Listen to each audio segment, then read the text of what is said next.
The novel begins with the affable, intrusive narrator outlining the nature of our hero.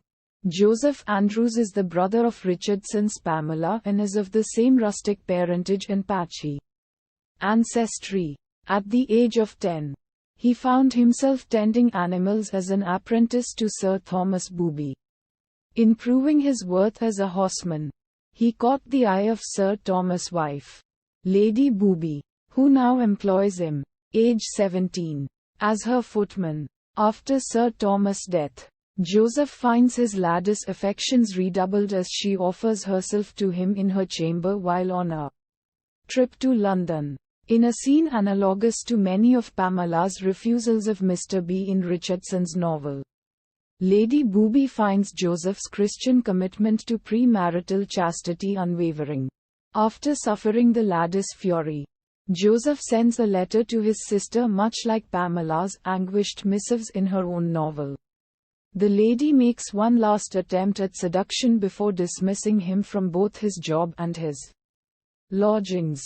As Joseph sets out from London by moonlight, the narrator introduces the novel's heroine, Fanny Goodwill, Joseph's true love, a poor, illiterate girl of extraordinary beauty. She, now living with a farmer close to Lady Booby's parish. She and Joseph had grown ever closer since their childhood.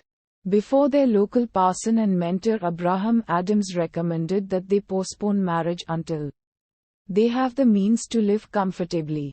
On his way to see Fanny, Joseph is mugged and laid up in a nearby inn where, by coincidence, he is reunited with Parson Adams, who is on his way to London to sell 3 volumes of his sermons.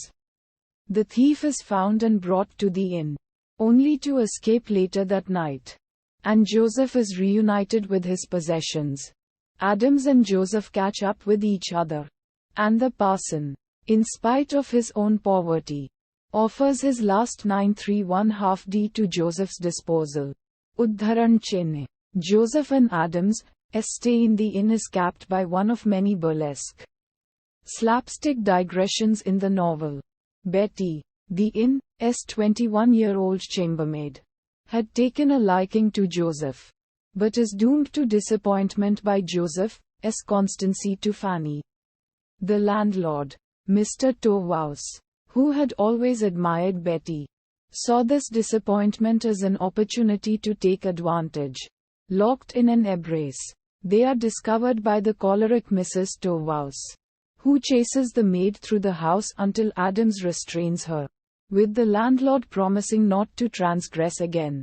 His lady allows him to make his peace at the cost of quietly and contentedly bearing to be reminded of his transgressions, as a kind of penance, once or twice a day, during the residue of his life.